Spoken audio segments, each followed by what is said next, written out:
Baik, Om Swastiastu. Kali ini saya akan membagi informasi mengenai penggunaan Google Classroom secara umum.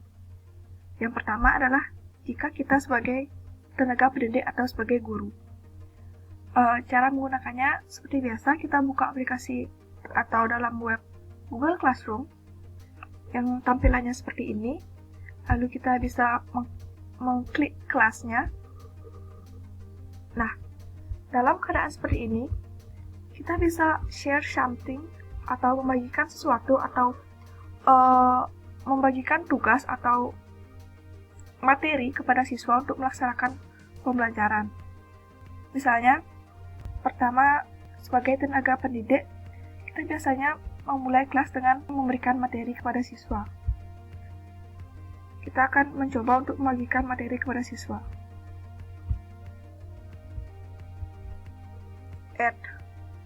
Kita bisa klik add atau dalam bahasa Indonesia berarti tambah. Klik file.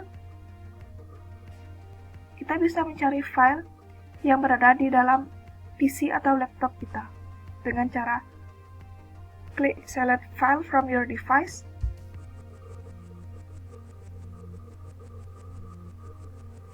Dan mencari file yang akan kita upload atau materi yang akan kita upload. Di sini saya akan mengupload materi definition of morpheme. Klik open, klik upload.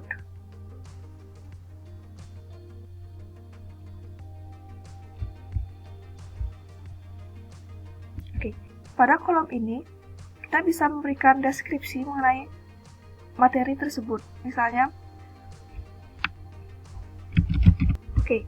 Misalnya seperti ini deskripsinya. Kita meminta siswa untuk bertanya atau berdiskusi pada kolom komentar mengenai materi yang kita upload. Bisa klik pause. Dan materi sudah tersebar kepada siswa yang login di kelas ini. Dan untuk selanjutnya, jika kita ingin memulai kelas atau bertanya sesuatu, kita bisa klik pada add class comment. Seperti contohnya,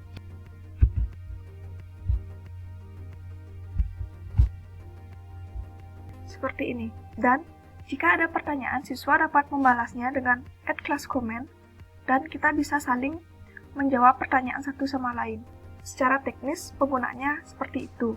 Sedangkan, jika kita ingin memberikan tugas kepada siswa atau semacam PR, kita bisa menggunakan fitur classwork dan klik create. Kita bisa membuat assessment, quiz, question, material. Misalnya kita akan membuat assessment. Nah, pada kolom ini kita bisa memberikan title, yaitu misalnya materi hari ini adalah morpheme. Dan instruction atau tugasnya yaitu baik, jika kita ingin menambahkan due date atau deadline kepada siswa, kita bisa mencari pilihan due date dan time, dan pilih ini, segitiga, dan pilih tanggal yang akan menjadi deadline atau due date untuk siswa kita.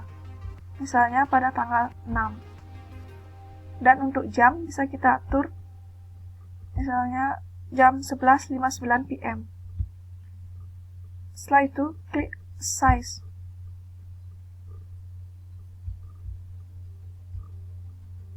Oke, akan menjadi tampilan seperti ini. Dan di upcoming akan muncul due date atau tugas yang sudah di-deadline-kan pada hari dan jam yang sudah ditentukan. Sehingga mereka dapat melihat tugas yang harus mereka kerjakan beserta due date-nya.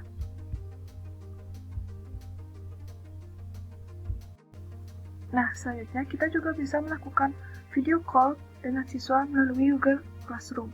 Caranya, kita bisa klik classwork atau tugas kelas, pilih Google Calendar, pilih create.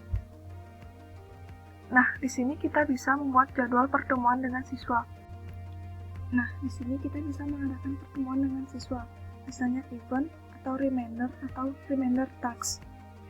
Misalnya kita akan mengadakan pertemuan video call dengan siswa. Kita bisa pilih event dan mengatur waktu dan tanggal dengan cara klik find a time, dan selanjutnya mengatur waktunya misalnya untuk tanggal 28 Juli jam 2 sampai jam 3. Lalu mengatur kelas yang akan kita ajak untuk melakukan video call tersebut. Dan kita bisa menambahkan judul, misalnya judulnya seperti ini. Kita juga bisa menambahkan description, dan seperti contoh description-nya seperti itu. Kita juga bisa menambahkan materi. Lalu jangan lupa untuk klik add Google Meet video conferencing. Dan pada kolom ini kita bisa copy meeting link tersebut, kemudian diberikan kepada siswa agar mereka bisa bergabung ke dalam Google Meet. Kita akan menggunakan Google Meet sebagai tempat untuk mengadakan pertemuan tatap muka dengan siswa. Jika semua sudah selesai, mulai dari judul, waktu dan tanggal, description, dan kelas yang akan kita gunakan, kita bisa klik save. Baik, di sini sudah terlihat pertemuan belajar online untuk siswa pada jam 2 sampai 3 PM pada tanggal 28 Juli 2020. Nah, untuk materi selanjutnya, jika siswa sudah mengirimkan tugas, kita bisa melihatnya dengan cara klik tugas tersebut, dan akan terlihat nama siswa yang sudah mengirim, yaitu baru satu siswa yang sudah mengirim. Dan ini adalah tugas dari siswa tersebut. Nah, jika kita ingin memeriksa tugas siswa, kita bisa klik tugas tersebut. Dan jika kita ingin memeriksa tugas tersebut, apabila ada kesalahan, kita bisa menambahkan add private comment. Misalnya, kita bisa komen seperti ini. Siswa akan melihat komentar kita. Selanjutnya, setelah itu kita bisa memberikan nilai kepada siswa. Misalnya nilainya seperti itu. Dan nilai tersebut akan otomatis terkirim ke email siswa. Baik, sekian yang dapat saya jelaskan mengenai penggunaan Google Classroom bagi tenaga pendidik. Terima kasih atas perhatiannya.